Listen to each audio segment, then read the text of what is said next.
liftoff! You're watching Spaceflight Now's coverage of the launch of Atlantis.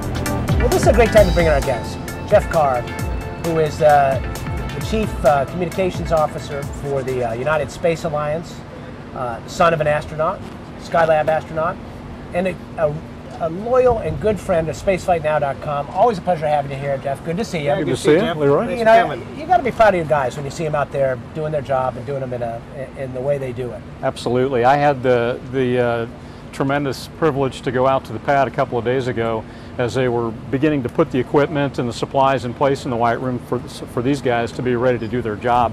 And it was like visiting a little bee's nest. There were people all over the pad working to close out compartments and prepare the bird to go fly, and you could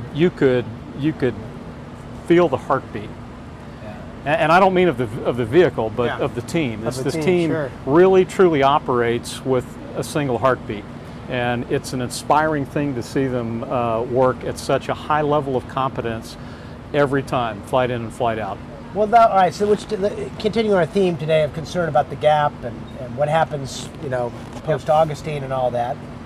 What you have here is not easily recreated, and so if you lose it, you lose a lot. And so the concern is what happens. How do you maintain that expertise, that kind of institutional knowledge, as you face the gap or whatever, the desert lies ahead for launches for quite some time? What happens?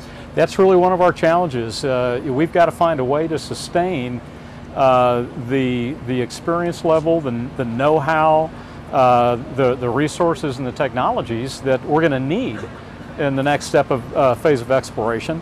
And so it's really important that we have a fairly good understanding of the way ahead here pretty soon, so we can begin to map those important resources. Just this morning, we were meeting with members of Congress and members of the officials of the Department of Defense and NASA and United Space Alliance down at the Shuttle Logistics Depot. Well, when we've flown the last shuttle mission here, NASA's requirements for using that depot, which is really the heart of the supply chain system for Shuttle, most of the work there is going to be done. And those jobs are going to go away. And that is an impressive facility. Is this the one at Cape Canaveral? Yes, yes it is. It's an unbelievable place. Very place. But this is a facility that NASA is going to need again. That NASA is going to need, and they need to find a way to sustain this facility so that it's available to provide the kind of logistics support that are going to be required as we ramp up Constellation or whatever's to come. And so one of the things we're looking at is the fact that the Department of Defense is going to have a tremendous amount of weapons refurbishment to do after the war. They don't have a lot of money for new weapons programs and projects, so they've got to restart these systems and put them back into service for our warfighters. And we think there's a lot of capabilities here, high-tech machining and fabrication work that can be done to contribute to that. So we've got a great example where we've got different agencies of government and the local community and industry working together to find ways to create those bridges, Miles, that we need to be able to sustain those capabilities. While NASA's requirements and future operations are maturing and coming into focus, we need to find other clients that have similar requirements so that we can at least sustain the skill base, the workforce, keep them around so they're ready to roll when we're ready to start processing and operating systems again. Well, let's talk about then, though. We were just talking to Dina Costa about the fact that Charlie Bowden goes to China, Barack Obama goes to China and brings some key members of his cabinet, but the NASA administrator, Charlie Bolden, is not on the list. What does that tell you? Well, it tells me that we have a lot of agendas that we're trying to balance in our government today, and space exploration has not reached a level of priority on that agenda yet. You know, and we see that reality and the fact that we're still looking and waiting for a vision by this administration for the future. They've got a lot of balls in the air and they're juggling as fast as they can. We've got to try to be patient, but we've got to keep the pressure on, and we've got to make sure that people aren't losing sight of what's at stake. You know, all things in due time, but a little too much time, and we're going to find ourselves in a catch-up mode that we can't recover from.